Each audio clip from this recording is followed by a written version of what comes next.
David Cameron goes on a full offensive to get a deal on Britain's EU membership, but the bloc's leaders insist there's still a long road ahead. A 12-year-old bride on the streets of Beirut. A video by a Lebanese rights group addressing the problem of child marriage. It goes viral on social media. And the owner of a French restaurant bans bankers from entering his premises in revenge for turning down his loan request.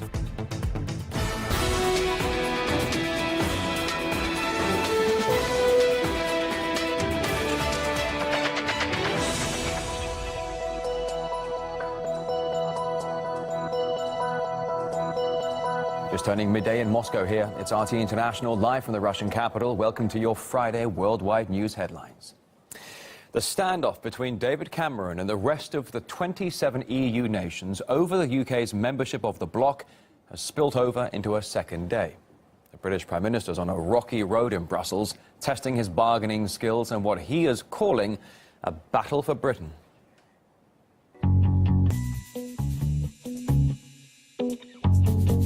We will deliver that in-out referendum on our future in Europe. We're going to fight for our national interest and to reform this organisation, to renegotiate Britain's position within it. I will go to Brussels. I will not take no for an answer.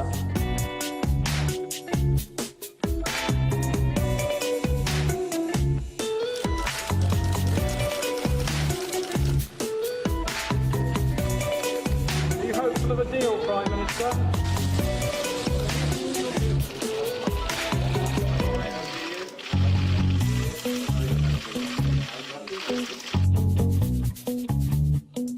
And my aim is to give Britain the chance to be in a reformed European Union.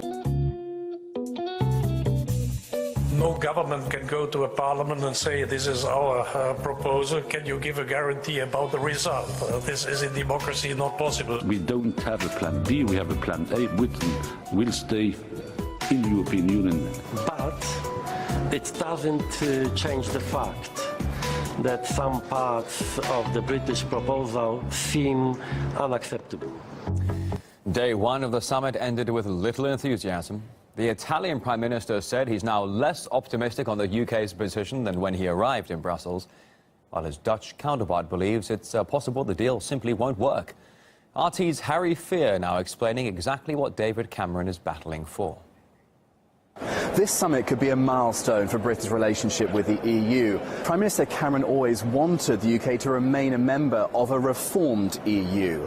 But after tens of meetings, wooing other leaders, and after countless bilaterals, Cameron's still facing an uphill battle. In fact, he said yesterday he was fighting for his country. If we can get a good deal, I'll take that deal, but I will not take a deal that doesn't meet what we need. I think it's much more important to get this right than to do anything in a rush. But with goodwill, with hard work, we can get a better deal for Britain. So what are the sticking points? Well, Cameron wanted 4 sets of reforms to address Brits' concerns on sovereignty, economic governance, competitiveness, and most contentiously, on social benefits. So how's he doing? Let's take sovereignty. It looks like Cameron will get his red card system to veto EU laws and stop what he calls even closer union. On the economy, Cameron wants to cut red tape, as well as expand the single market for things like banking. But that's something France and Spain are said to oppose. But the main issue is social benefits. Cameron wanted a crackdown on the abuse of free movement, with limits to migrant benefit payments. But states like Hungary insist this must only apply to newly arrived migrants, not existing ones.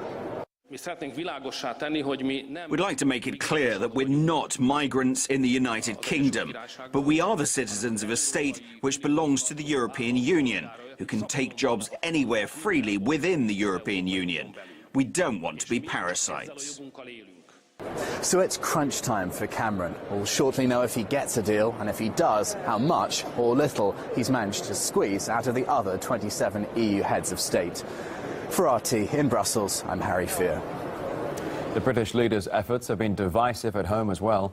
While some have praised the Prime Minister's attempts to win concessions from Brussels, others have questioned Cameron's ongoing charm offensive. I think we have to recognise actually how far we've come. After the general election, when we started the negotiations, people started off by saying, you'll get nothing. You can't achieve this. You can't get this split between the Eurozone and non-Eurozone. You can't achieve this issue on migrant benefits. And if you see how far we've come today, we're now close to a deal, and we're now talking about the actual detail about what's in each of those baskets. So I think we've come a long way. The reality is, whatever agreement Mr Cameron takes back to Downing Street tomorrow, he cannot look the British people in the eye and guarantee them this is where we'll end up, even if he wins a referendum on us staying members of the Union.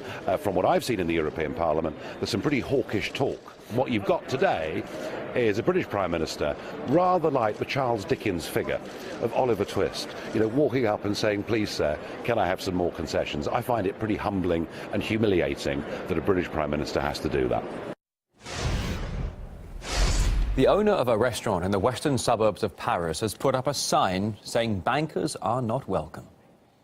I wrote that the bankers are not allowed, but the dogs, they are. And if a banker wants to eat in my restaurant, they have to pay 70,000 euros. It's the credit loan that I wasn't able to obtain from themselves. I wanted to open a second restaurant. It's just a question of reciprocity. They do not want me as a client. I don't want them as a client also. I think the bank have to finance the real economy and business, to make the business grow. And I think they are concentrate on something else. I don't know what they are doing, but we know that in our country we have it's very difficult to obtain bank credit. And I'm not the only one in this country. I received thousands of emails showing some situations that are more difficult than mine. Well, for those who are lucky enough to have platefuls of money, let's get a taste of just what they can feast on.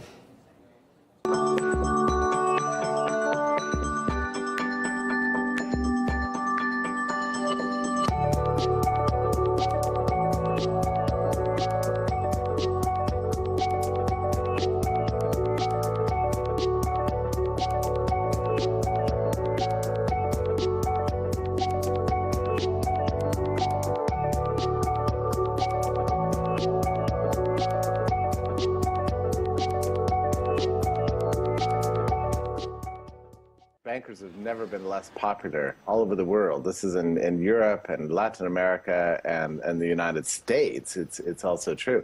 And it comes down to a perception that there's a fundamental unfairness, that they've benefited unfairly from special favors from government and from central bank, and that it's happening at the expense of the people.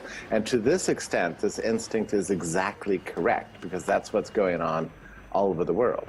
The problem is that the banking system is broken. It's no longer serving its customers and its clients with the way it used to, giving normal loans at a fair rate to people who are deserving and who can pay them back. Instead, the banking industry has been broken by central banks with the zero interest rate policies. Now banks are more like clients of the government and the ruling class rather than average borrowers.